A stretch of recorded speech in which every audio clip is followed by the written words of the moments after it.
allons entreprendre de continuer sur cette lancée. Et pour ce faire, je vous propose d'ouvrir vos Bibles dans le texte de Genèse, Genèse chapitre 2 à partir du verset 2. C'est un texte introductif, je ne travaillerai pas dessus, mais il me permet uniquement de vous expliquer ce que nous allons faire les semaines à venir. Genèse 2:2 nous dit « Dieu acheva au 7e jour son œuvre qu'il avait faite, et il se reposa au 7e jour de toute son œuvre qu'il avait faite. » Nous parlons des plus grandes œuvres en cette année, et l'une des œuvres manifestes, majeures, visibles, première dans le sens de sa révélation au genre humain, c'est l'œuvre de la création. Toute la création de Dieu est une œuvre. Et pour nous qui voulons œuvrer tout au long de cette année, il y a des choses que nous pouvons apprendre de cette analyse des œuvres que Dieu a accomplies tout au long de la création. C'est pourquoi je veux commencer avec vous une série que j'ai intitulée « Les leçons de la création ».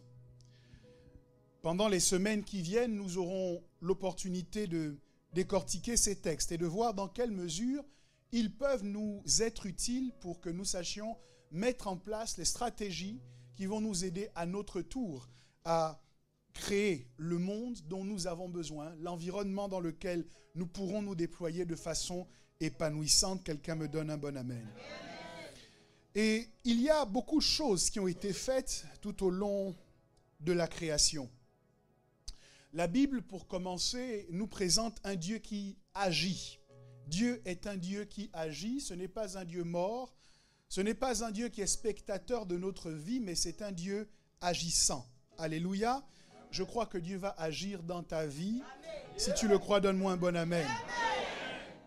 Et l'une des premières actions, je vous le disais, avec laquelle il se présente à nous, l'une de ses premières œuvres concernant l'histoire de l'humanité, est bien sûr celle de la création.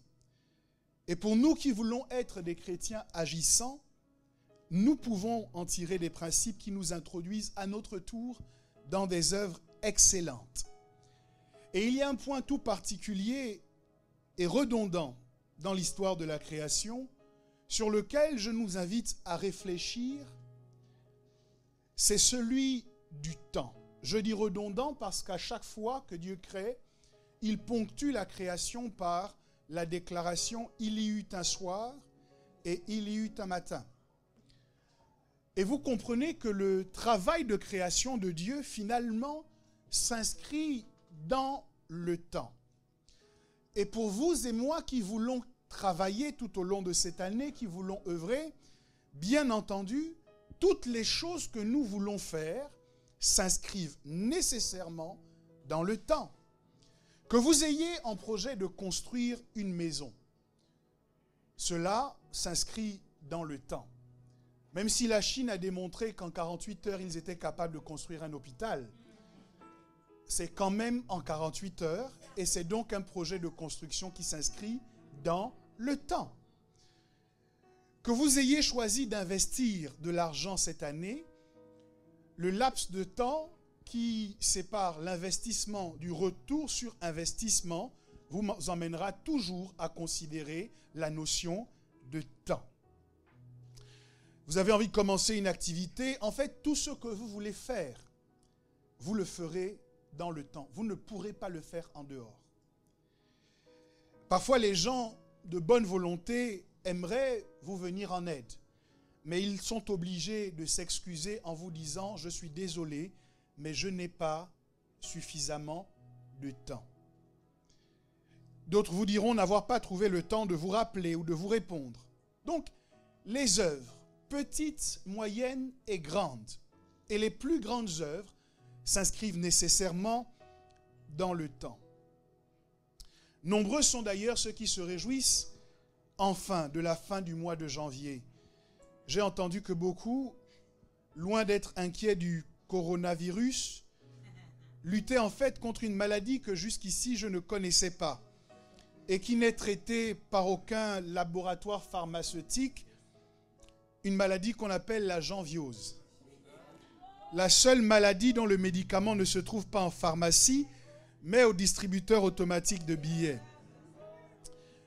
Et donc, je voyais quelqu'un qui a tourné un clip où il dansait en disant « Janvier est fini ». J'ai compris que la façon dont nous approchons le temps, la façon dont nous comptons le temps, affecte la manière dont nous vivons dans le temps.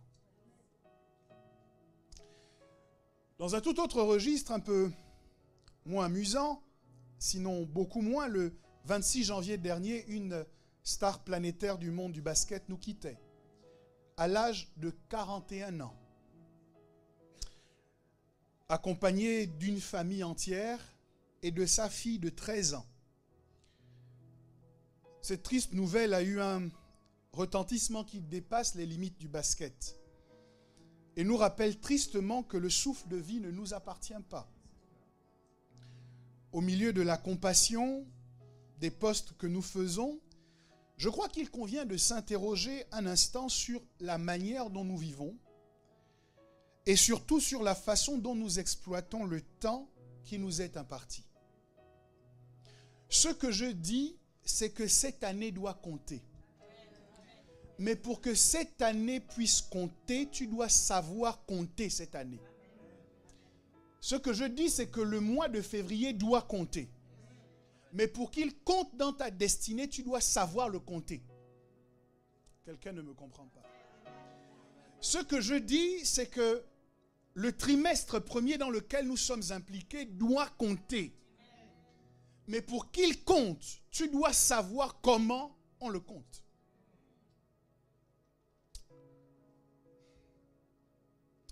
Je crois que c'est d'ailleurs pour cette raison que Psaume 90, le verset 12, fait la déclaration, en fait c'est une prière, qui est faite à Dieu, qui dit « Enseigne-nous à bien compter nos jours, afin que nous appliquions notre cœur à la sagesse. » Quelqu'un dit avec moi, « Enseigne-nous à bien compter nos jours, afin que nous appliquions notre cœur à la sagesse. »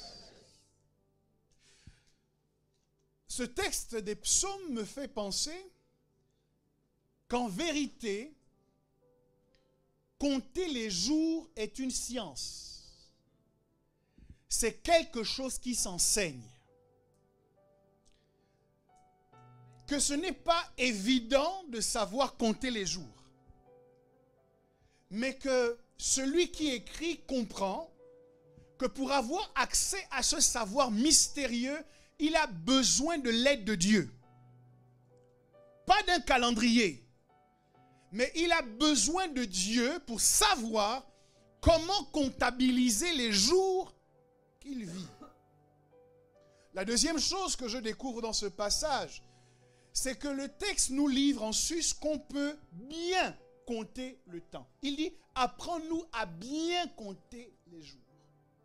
Donc si on peut bien compter les jours, cela signifie qu'on peut aussi mal compter les jours. Et c'est embêtant parce que c'est seulement si nous comptons bien nos jours qu'alors nos cœurs peuvent être appliqués à la sagesse. Donc si je compte bien les jours que je vis, alors je suis de plus en plus sage. Mais si je ne sais pas compter, que je n'ai pas eu accès à la science qui me permet de bien compter les jours dans ces conditions, c'est la folie qu'on retrouve dans mon existence. J'envisage ce matin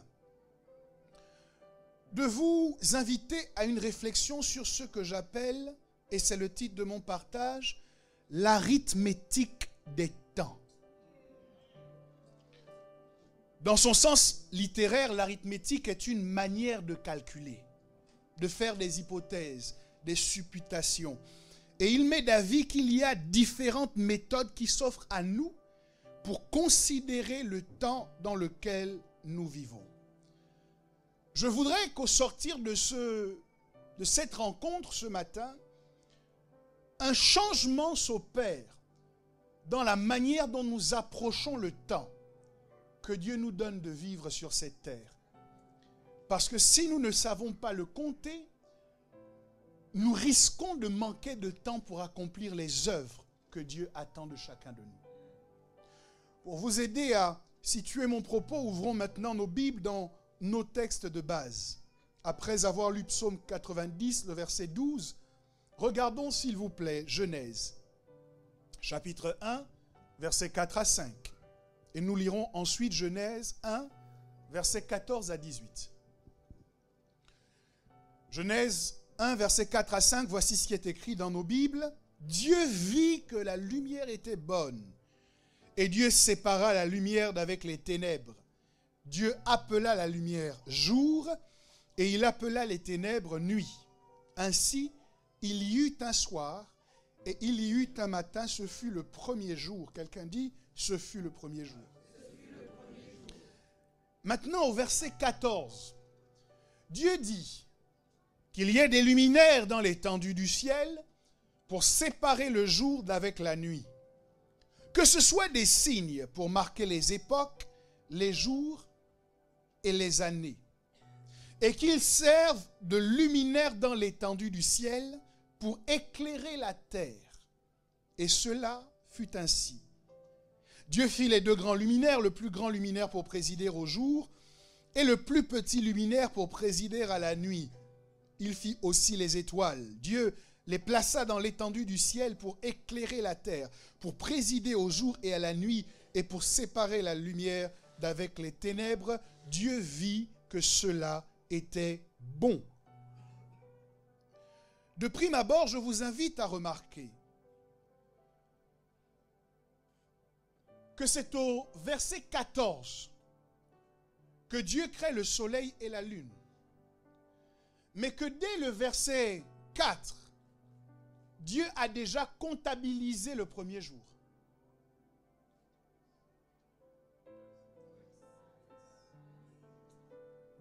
Que sans se servir du lever du soleil et de son coucher, avant que ces deux luminaires n'apparaissent, luminaires sur la base desquels aujourd'hui nous établissons la façon dont nous comptons les jours, avant que le soleil et la lune ne soient créés, Dieu comptait déjà les jours pendant lesquels il travaillait. Ça indique donc clairement qu'il y a une autre façon de compter les jours que de s'en référer au lever du soleil et à son coucher. Il y a une possibilité d'établir une sorte de calendrier qui échappe aux règles que l'humanité a acceptées de façon consensuelle pour comptabiliser autrement les jours que nous vivons. Et pourtant, c'est Dieu qui crée le soleil et c'est Dieu qui crée la lune. C'est lui qui établit que les astres serviront à marquer les temps et à marquer les époques.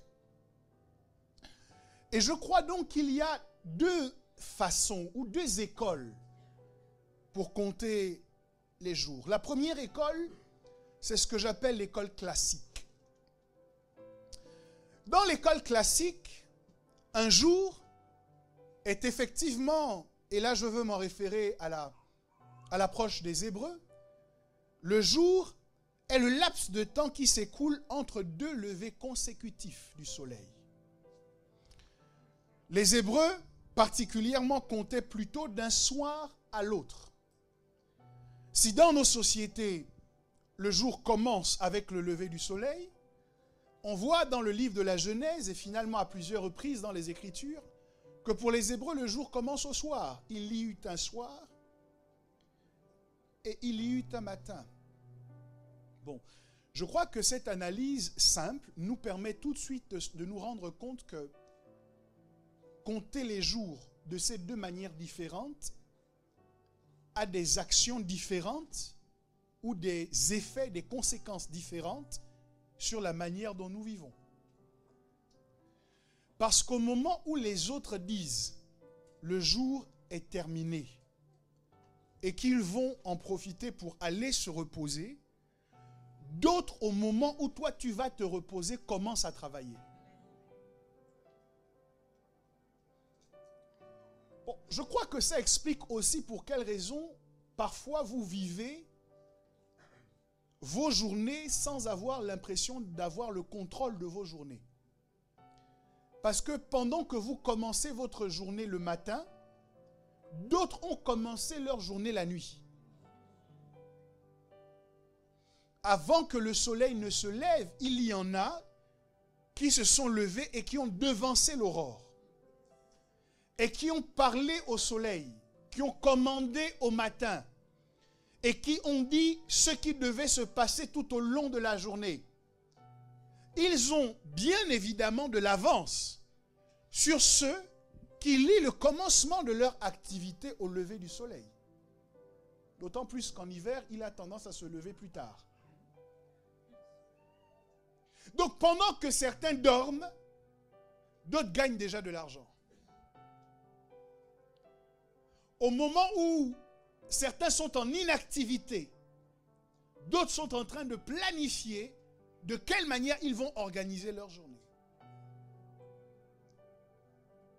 Je dis qu'il faut bien compter les jours.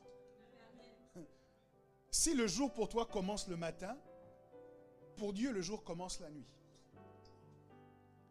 La deuxième implication de cette lecture, c'est que spirituellement, cela modifie la manière dont nous approchons la vie. Nous comprenons que le jour commence dans les ténèbres. Le jour commence dans le combat. Le jour commence au moment de la souffrance. C'est quand il y a un soir que Dieu dit maintenant le jour commence. C'est alors que les ténèbres recouvraient entièrement la terre que Dieu parle en disant que la lumière soit. Parce que, à la différence des hommes, Dieu considère que lorsqu'il y a problème, l'environnement est favorable au miracle. Lorsqu'il y a difficulté, l'environnement est propice à une action divine.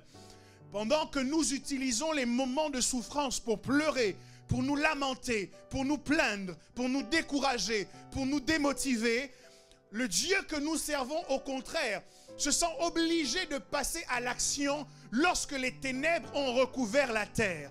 Le Dieu que nous servons commence à se lever de son trône lorsque dans ta vie, la pénombre commence à se faire pesante. Lorsque la honte est en train d'envahir tous les domaines de ta vie. Lorsque ton nom n'est plus cité en exemple. Lorsque les gens se moquent de toi. Lorsque les gens ne comptent plus sur toi. Lorsqu'ils ne comptent plus avec toi. Lorsque la seule chose qu'ils savent dire à ton sujet est une chose négative. C'est à ce moment que Dieu dit: ma grâce te suffit et ma puissance s'accomplit dans la faiblesse. Tu es dans la faiblesse de tes finances, Dieu dit je commence. Tu es dans la faiblesse de ta carrière, Dieu dit maintenant je me lève. Tu es dans la faiblesse de ta vie de prière, Dieu dit c'est le moment d'agir et d'intervenir.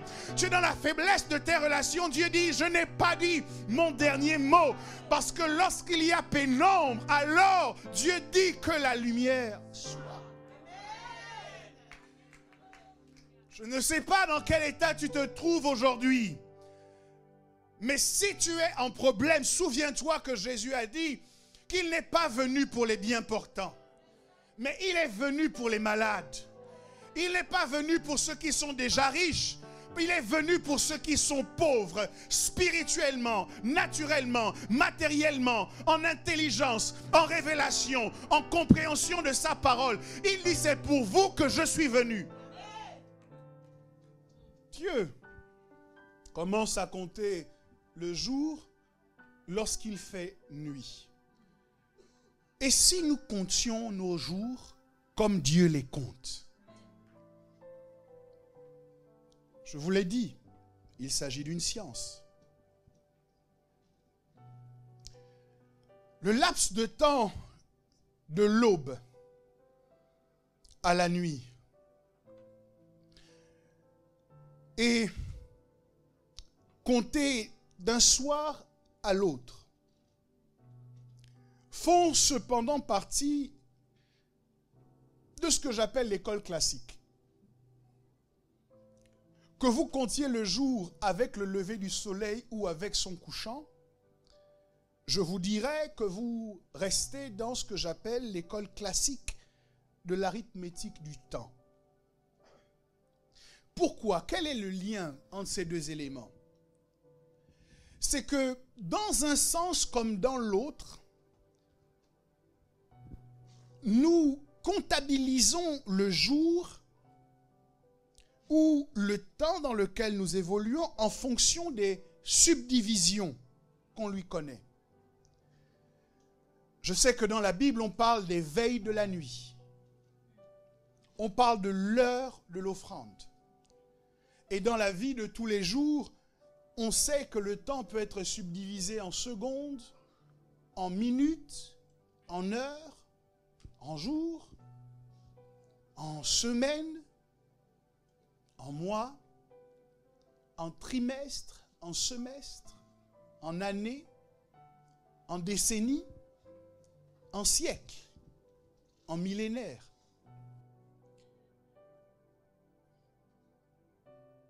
Et chacune de ces subdivisions fait partie de l'école classique, qui a finalement une phrase qui la résume. Le temps s'écoule.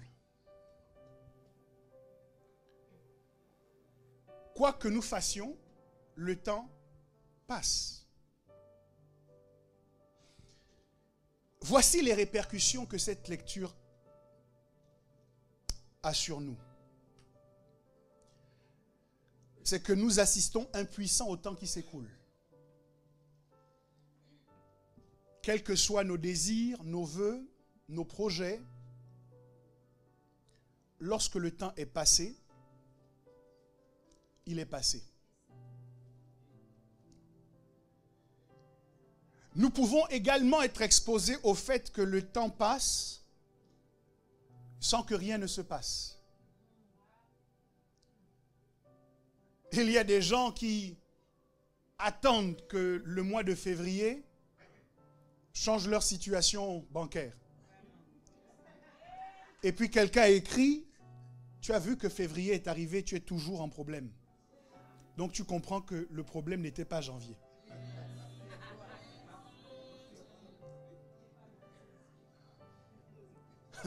Je ne sais pas, mais peut-être que vous avez déjà rencontré ce type de personnes. Les gens qui attendent que le temps résolve leurs problèmes. Bon, il y a un malentendu avec un bien-aimé. Et plutôt que de s'asseoir pour régler le problème, on prend le problème et on le remet au temps.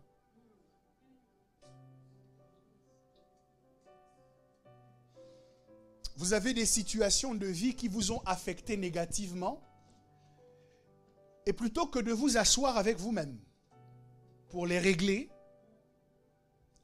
vous dites, ça va passer avec le temps. Sauf que ça fait 5 ans que vous dites, ça va passer avec le temps. Et vous êtes toujours autant affecté par cette chose qui s'est produite et que vous ne voulez pas traiter. Des gens qui attendent certaines années ou le début de chaque année pour prendre des résolutions. Ils se disent, pour cette année dans laquelle je suis, c'est fichu. À horizon 2025, certainement, je serai émergent.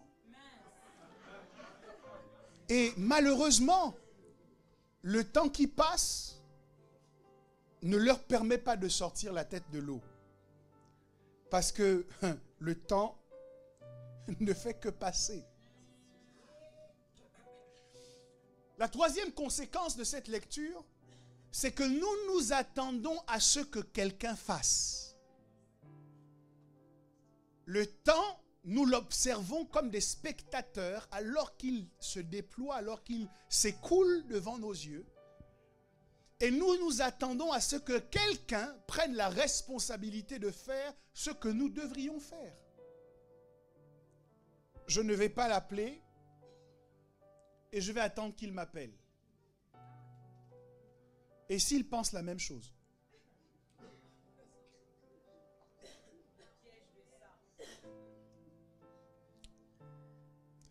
Et puis, pour finir,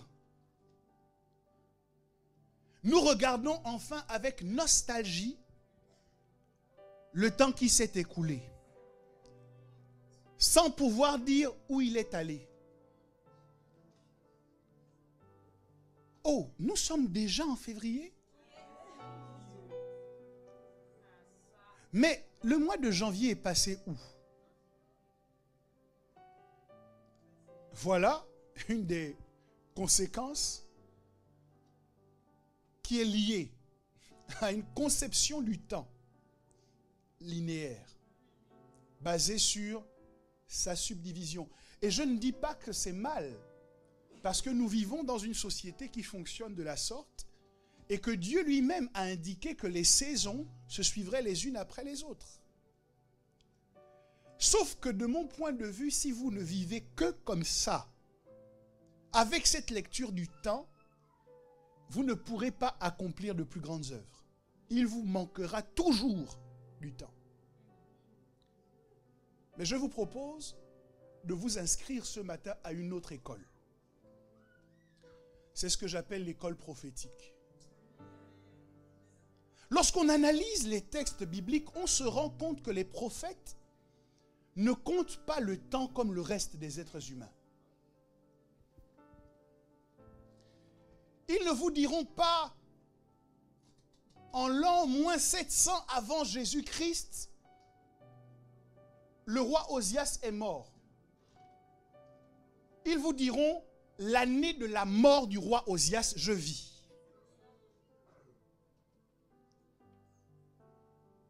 Et ça fait toute une différence. Parce que l'école prophétique, dans l'arithmétique du temps, ne consiste pas à dire en quelle année nous sommes ou en quel jour nous sommes. Elle ne se comptabilise pas sur la base des subdivisions que nous lui connaissons. Mais le prophète approche le temps en fonction des événements. Cette année, le roi Osias est mort. Et voilà ce qui s'est passé. Ce jour est le jour de la colère de l'Éternel. Ce jour est le jour de vengeance de notre Dieu. Je suis venu publier une année de grâce du Seigneur. On ne pose pas la question en quelle année on se trouve, mais on pose la question de qu'est-ce qui va se faire pendant ce laps de temps. Cette année qui est ouverte est l'année de grâce. Le problème avec l'année de grâce, c'est qu'elle a commencé le jour où Jésus l'a annoncé dans la synagogue et que jusqu'à présent, elle ne s'est pas terminée. Alors qu'une année, selon les hommes, fait 365 jours, Jésus a dit, je publie une année de grâce et jusqu'à présent, nous sommes toujours dans l'année de grâce que Jésus a annoncée.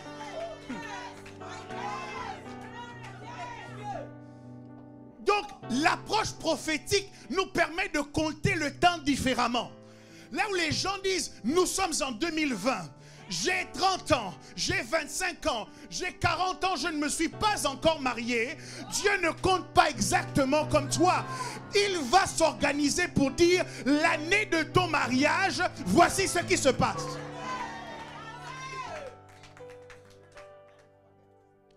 Vous comprenez qu'on peut comptabiliser le temps différemment.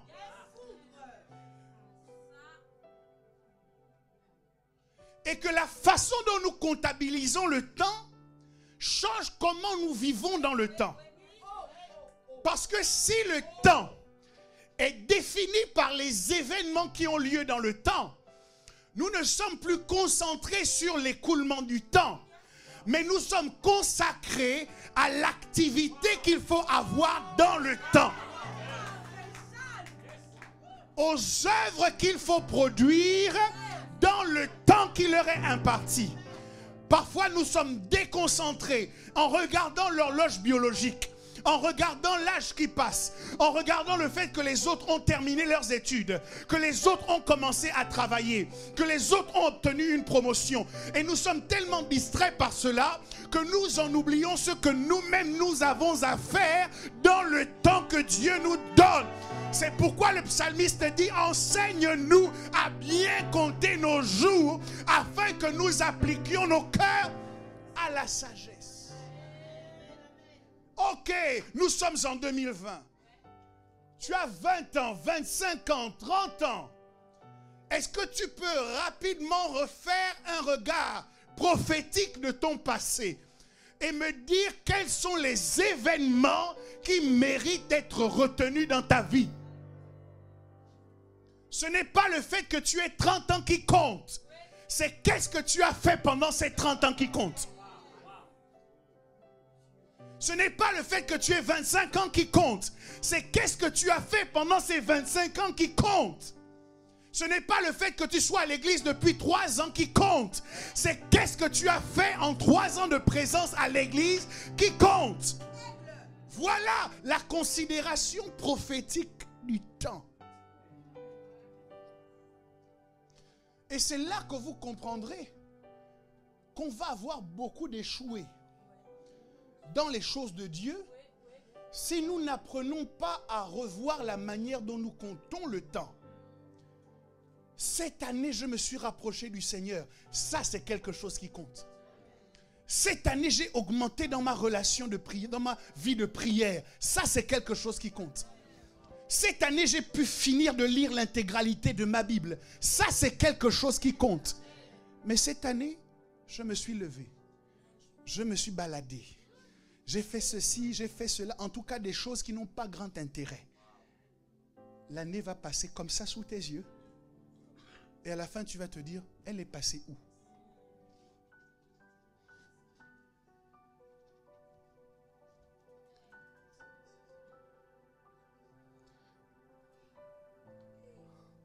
Zacharie 12, 3 nous dit, en ce jour-là, je ferai de Jérusalem une pierre pesante pour tous les peuples.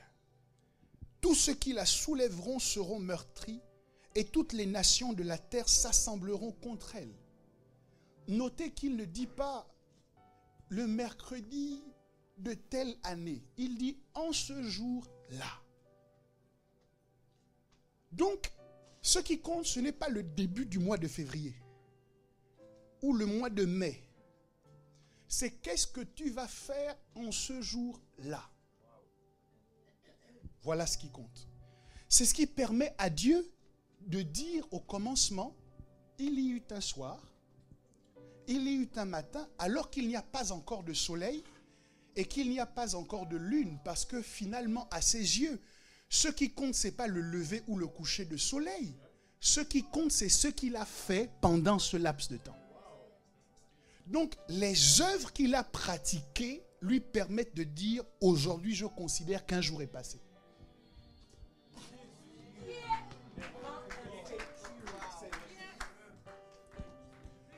Je sais que nous sommes en train de parler de Dieu, mais essaye un peu de t'imaginer avec ce pouvoir.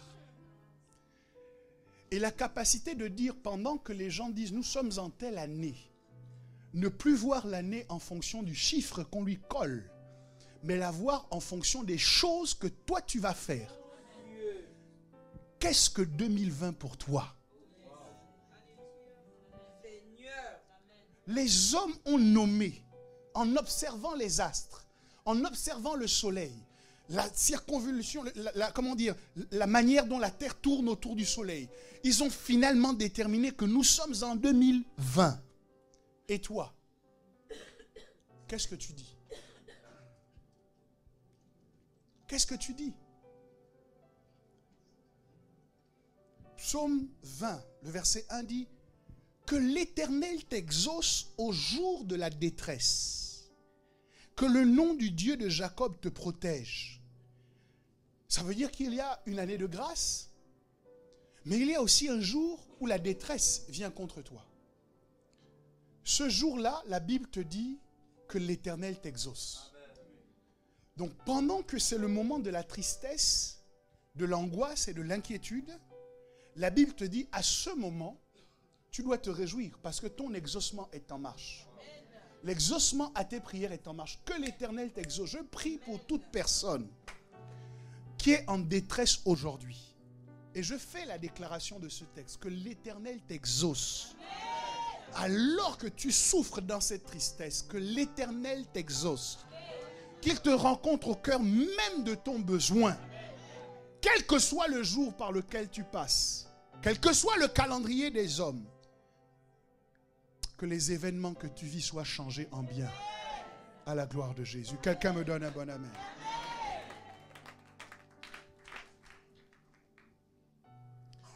Job 20 au verset 28 dit, les revenus de sa maison seront emportés. Ils disparaîtront au jour de la colère de Dieu. Donc il y a aussi un jour où la colère de Dieu se manifeste. Mais enfin, on t'a maltraité pendant toutes ces années et on a pensé que jamais il n'y aurait de retour sur investissement. Je pose une question. Ceux qui t'ont exploité pendant toutes ces années ne savaient pas qu'un jour, ton Père qui est dans les cieux allait se lever? Je viens annoncer aujourd'hui la colère de Dieu qui s'abat sur l'ennemi de ton destin. Je dis que le diable qui s'oppose à ton destin expérimente maintenant la colère de Dieu. Le diable qui s'est levé contre tes finances expérimente la colère de Dieu. Le diable qui s'est levé contre ton mariage expérimente la colère de Dieu. Le diable qui s'est levé contre tes entrailles expérimente la colère de Dieu. Que la colère de Dieu se révèle du ciel maintenant contre toute impiété et frappe ce diable et ces démons qui s'opposent à ton avancée dans le nom de Jésus-Christ. Il y a un jour de la détresse auquel Dieu t'exauce, mais il y a aussi un jour où Dieu déclenche sa colère sur ce diable qui s'oppose à toi. Ésaïe 2 au verset 12 nous dit, car il y a un jour pour l'Éternel des armées, contre tout homme orgueilleux et hautain, contre quiconque s'élève, afin qu'il soit abaissé. Dis à ton voisin de ma part, il y a un jour. Un jour que Dieu a marqué. Pour rabaisser tous ceux qui, à cause de leur orgueil, ont pensé s'élever au-dessus de toi. Tous ceux qui ont des regards hautains lorsqu'ils te considèrent, lorsqu'ils voient ton diplôme, lorsqu'ils voient où est-ce que tu as fait tes études, lorsqu'ils voient d'où tu viens, toutes ces personnes qui ont eu un regard hautain sur toi, Dieu est sur le point de les emmener à baisser le regard. Pour voir que finalement, c'est la gloire de Dieu qui est dans ta vie. Voir les jours selon cette approche a également des conséquences. La première, c'est que nous nous battons pour laisser une trace dans chaque jour qui passe. Chaque fois qu'un jour commence, nous lui donnons un nom. Oui, je peux imaginer quelqu'un qui va dire aujourd'hui c'est le jour de la réconciliation. Et qui va se battre tout au long de cette journée pour se réconcilier avec les gens avec lesquels il était en malentendu. Je peux imaginer quelqu'un qui dit aujourd'hui c'est le jour de la planification. Et qui se lève pour planifier sa semaine, planifier son mois, planifier son année. Je peux imaginer quelqu'un qui dit aujourd'hui c'est le jour de l'investissement. Où il regarde tous les endroits où il peut investir son argent, investir ses compétences, investir ses talents pour obtenir un retour sur investissement. Et pourquoi pas renommer nos jours de la semaine? Même si dans ton planeur c'est marqué lundi, pour toi ce n'est pas lundi. Écoute, le samedi qu'on appelle le jour du Shabbat ne porte pas un nom lambda. Il porte le nom de l'activité qui a lieu pendant ce jour. On l'appelle le jour du repos. Ça veut dire que c'est une erreur de nommer les jours en fonction de noms qui n'ont pas de sens pour toi. Et que tu peux choisir de nommer des jours en fonction de l'action que tu vas pratiquer pendant cette journée. Les Hébreux connaissent ce qu'on appelle le jour du grand pardon. Donc nous avons la possibilité d'étiqueter nos journées. De dire cette journée je la réserve à ceci. Ce jour pour moi c'est le jour de cela. Ce jour pour moi c'est le jour de ceci. Et de cette manière, lorsque la semaine passe, en fait c'est une semaine qui a compté. Qui a compté dans ta vie parce que tu as su comment la compter. Quand le mois termine, c'est un mois qui t'a été utile parce que tu as su comment le comptabiliser.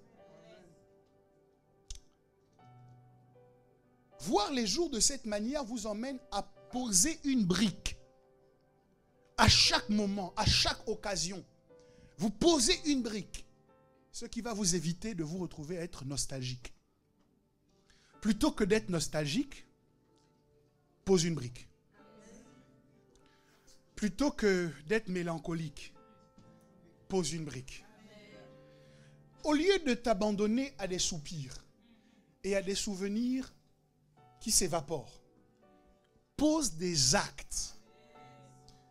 Écoutez, nous vivons dans une nation où, lorsque quelqu'un a fait un sacrifice pour la patrie, en son honneur, on bâtit un monument. On ne veut pas simplement se souvenir de manière intellectuelle de ce que cette personne a fait. Mais on veut que la terre porte une marque du sacrifice de cet individu. Vous accomplirez de plus grandes œuvres si vous refusez de vous abandonner à des considérations purement intellectuelles de ce que vous avez fait. Mais qu'au contraire, vous vous battez pour les matérialiser dans votre quotidien. Vous avez dit que vous devez commencer votre entreprise. Je veux être pragmatique. Demain, qu'est-ce que vous aurez posé comme brique dans votre entreprise? Ça peut être un business plan. Ça peut être une banque que vous avez appelée. Un rendez-vous que vous avez fixé.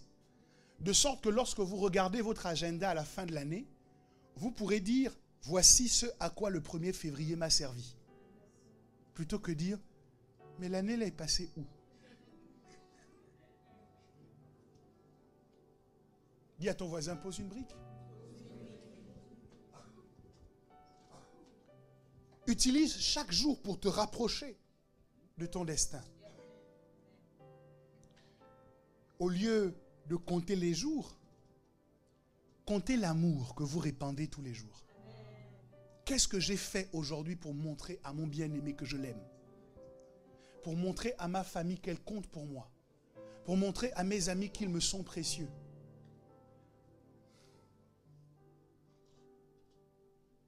Vous savez,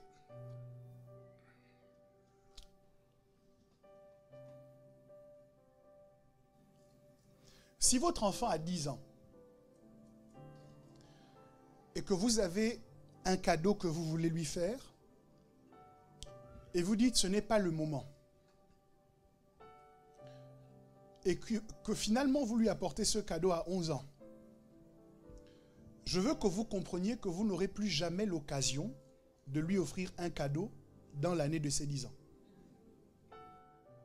On a tendance à remettre à demain parce qu'on se dit les mêmes conditions seront réunies et ce qu'on n'a pas fait aujourd'hui, on pourra toujours le faire.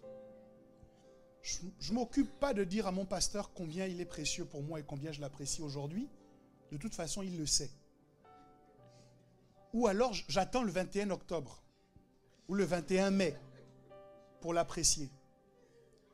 Mais l'opportunité que Dieu te donne aujourd'hui pour célébrer les gens qu'il met autour de toi ne se représentera pas demain. La Bible dit que ces bontés se renouvellent chaque matin. Ça veut dire que demain, tu auras des bontés de Dieu que tu vas expérimenter, mais elles n'auront plus rien à voir avec les bontés d'hier. C'est pour ça qu'on dit, donne-nous notre pain de ce jour. Est-ce que tu peux regarder ton voisin et dire, donne-moi mon amour de ce jour?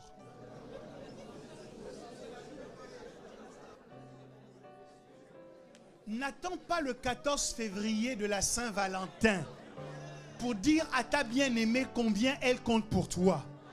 N'attends pas le 14 février pour lui offrir des fleurs. Mais tu peux t'arrêter chez le fleuriste. D'ailleurs, n'as-tu pas remarqué qu'il n'est pas seulement ouvert le 14 février? N'as-tu pas remarqué qu'on achète des chocolats tous les jours en magasin? On les commercialise de façon permanente. Dans ces conditions, chaque jour qui passe est une opportunité d'offrir à ton bien-aimé ou à ta bien-aimée.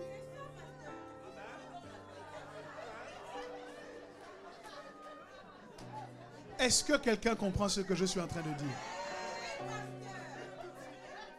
Utilisez chaque jour pour faire du bien autour de vous. C'est pour ça que dans ma maison, bon, ma femme et moi, on n'est pas encore d'accord sur le sujet, mais c'est en cours. Je n'aime pas qu'on offre aux enfants des cadeaux le 25 décembre.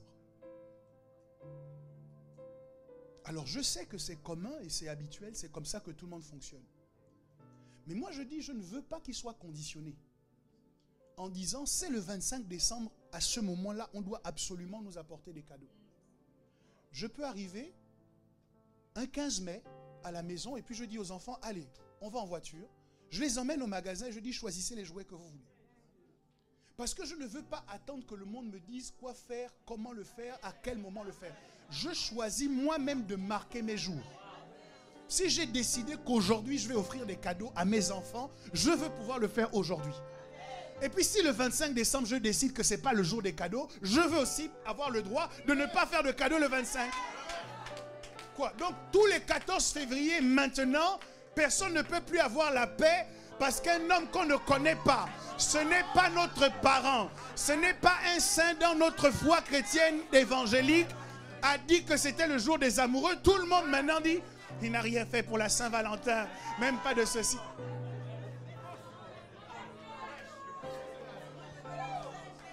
Ce que je dis, c'est que tu peux marquer les jours. Ma femme s'appelle Shirley, ça peut être la Saint-Shirley tous les jours. Ton mari s'appelle Sébastien, ça peut être la Saint-Sébastien tous les jours. En tout cas, quelle que soit la personne que tu veux valoriser, n'attends pas que le monde t'ait dit, on te donne l'autorisation. Maintenant, fais-le. Tu peux choisir de marquer les jours autrement. Pour beaucoup de chrétiens, pour beaucoup d'enfants de Dieu, on ne fait les magasins que quand c'est les soldes. Est-il possible que tu choisisses un jour de te dire, c'est pas les soldes, mais tant pis. J'ai pas besoin qu'on fasse forcément plein de réductions dans les magasins. Mon Dieu prend suffisamment soin de moi et je vais dans le magasin de mon choix. Et plutôt que de me battre tout le temps avec les fins de série, avec les tailles qui ont disparu, tu es obligé de prendre une chaussure, tu mets maintenant le papier dedans pour que ça tienne. Frère, sœur, tu vaux plus que ça. Dis à ton voisin, tu vaux mieux que ça. Tu vaux mieux que ça. Dans ces conditions, tu dois refuser de t'aligner au monde dans lequel nous vivons. Parce que c'est toi qui dois apprendre à bien compter tes jours. Tu dois apprendre à bien déterminer. Je ne comprends pas. Comment la bonne humeur d'un enfant de Dieu peut varier en fonction des jours dans le mois. C'est-à-dire quand tu arrives aux alentours du 25, les gens sont souriants.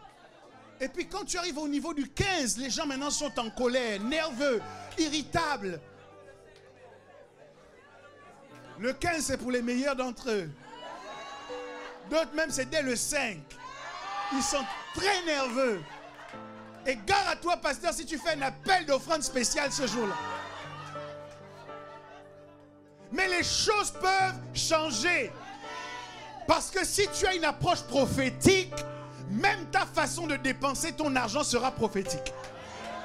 Même lorsque tu vas toujours garder. Écoute. Je sais que David est roi. Mais vous vous rendez compte que quand il arrive sur l'ère d'Aravna et qu'il va acheter tout le matériel pour l'Holocauste, il n'envoie pas quelqu'un à la maison pour chercher l'argent. Ça veut dire que quand il s'est déplacé, je vous ai déjà dit qu'on situe à peu près à 500 000 euros ce qu'il a dépensé.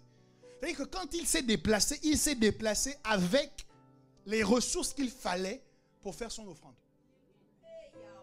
Ça veut dire que ta façon de vivre tes finances doit être calée sur les opportunités d'offrande qui peuvent se présenter.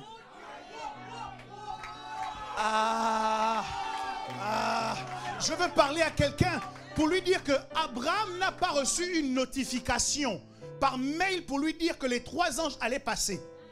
Il a regardé derrière lui, il a vu les 3 anges passer, il a dit c'est l'occasion. Heureusement qu'Abraham avait de quoi apprêter. La Bible dit qu'il a fait tuer le veau gras, il l'a fait apprêter pour que les anges puissent manger. Donc il avait une réserve pour le jour où Dieu le visiterait. La difficulté de beaucoup d'entre nous, c'est qu'à force de trop dépenser et de tout dépenser, même si Jésus en personne vient devant toi aujourd'hui et qu'il te dit fais-moi une offrande, la seule réponse est je ne peux plus parce que j'ai tout dépensé. Donc avoir une approche prophétique te permet de, de gérer différemment ton argent. Parce que tu te dis, on ne sait jamais à quel moment les eaux vont être agitées. Et c'est lorsque les eaux sont agitées qu'on plonge. C'est pas avant, c'est pas après. Tu ne dis pas à l'ange qui agite les eaux, attends la fin du mois. Tu ne lui dis pas, attends quand je vais recevoir ma prime. Mais tu dois avoir de quoi plonger dès que les eaux sont agitées. Est-ce que je parle à quelqu'un aujourd'hui? Nous devons avoir l'intelligence des temps comme les fils d'Issachar. Comptabiliser différemment nos jours.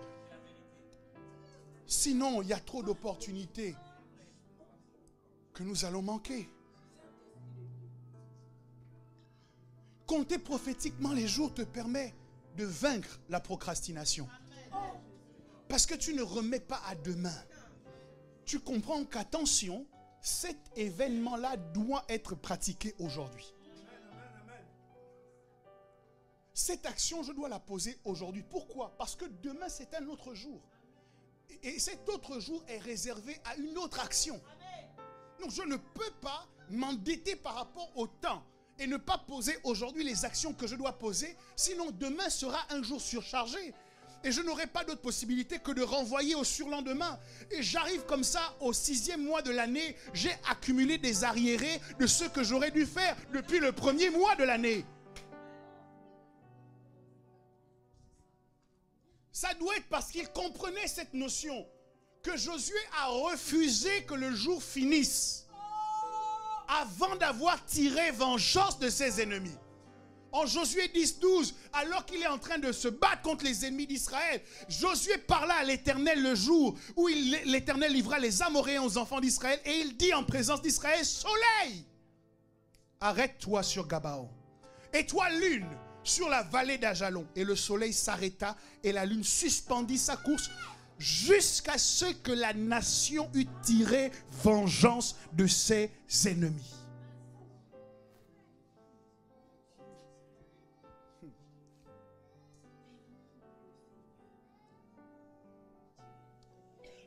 Quelqu'un avec la foi de Joseph, avec une compréhension prophétique des temps, peut parler au soleil et dire, soleil, arrête-toi jusqu'à ce que je tire vengeance du chômage. Je décide de bloquer le temps jusqu'à ce que j'ai réglé ce problème avec le célibat. Je décide de m'arrêter dans ma course, de bloquer le temps autour de moi, de mettre pause, sinon stop, de mettre pause pour dire ce problème-là, je dois le régler aujourd'hui. Cette semaine ne passe pas si je n'ai pas revu mon frère, ma soeur, pour régler le problème que nous avons. Voyez-vous, Dieu a organisé les choses pour que, à chaque réunion, nous soyons obligés de nous rappeler de la réconciliation. Il dit, on ne se présentera pas à vide devant ma face. Et il dit aussi, quand tu te présentes à l'autel maintenant pour apporter ton offrande et que tu te souviens que ton frère a quelque chose contre toi, laisse ton offrande, va te réconcilier avec lui. Donc, à chaque réunion, le Saint-Esprit te dit, réconcilie-toi. Mercredi, réconcilie-toi. Vendredi, réconcilie-toi. Dimanche, réconcilie-toi. 12 fois dans le mois, il te dit, réconcilie-toi.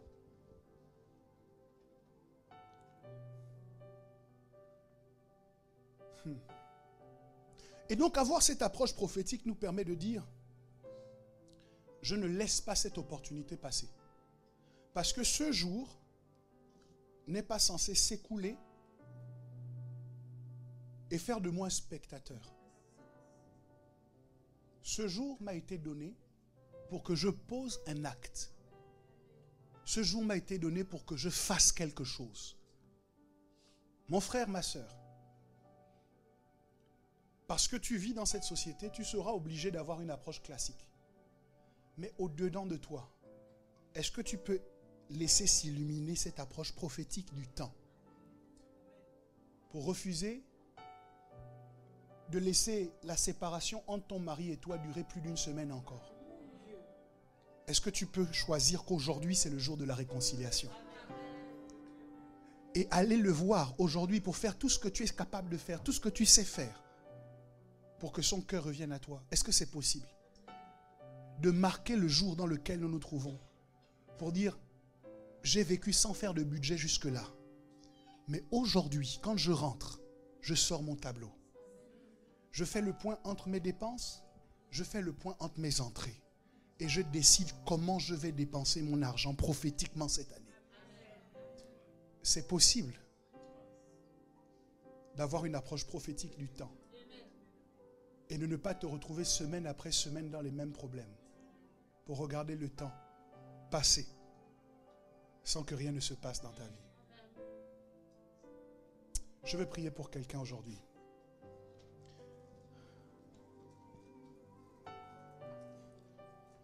Je veux prier pour quelqu'un qui est en difficulté avec le temps. Pour quelqu'un qui fait face à des problèmes récalcitrants qui durent depuis trop longtemps dans sa vie. Je veux prier afin que il y ait une suspension du temps pour toi, jusqu'à ce que ce problème soit réglé. Tu dois tirer vengeance de ce chômage qui t'a fatigué. Tu dois tirer vengeance de cette colère qui t'a emmené à briser tellement de relations. Tu dois tirer vengeance de cette paresse qui t'a fait manquer tellement d'opportunités. Tu dois tirer vengeance aujourd'hui. Alors si tu identifies que tu es dans ce cas de figure, je veux que tu commences à prier avec moi.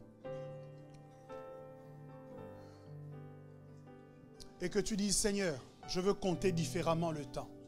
Enseigne-moi à bien compter mes jours, afin que j'applique mon cœur à la sagesse. Élève ta voix dans ce sens et prie. Seigneur, il y a des problèmes dans cette maison qui doivent être réglés et qui doivent être réglés maintenant. Nous voulons prophétiquement compter les jours aujourd'hui et les marquer par les événements qui s'y produisent. Seigneur, qu'aujourd'hui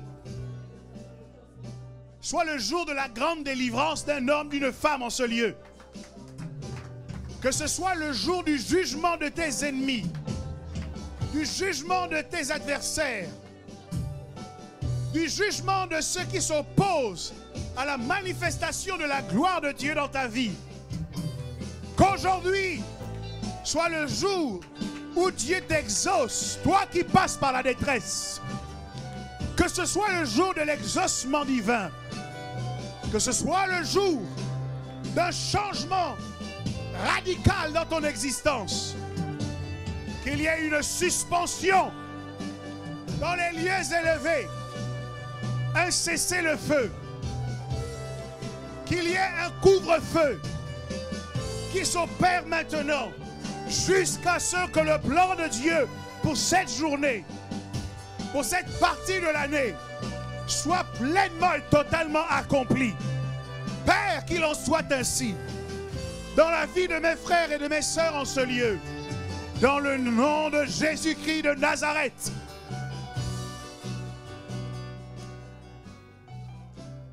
Quelqu'un dit Amen. Quelqu'un dit Amen.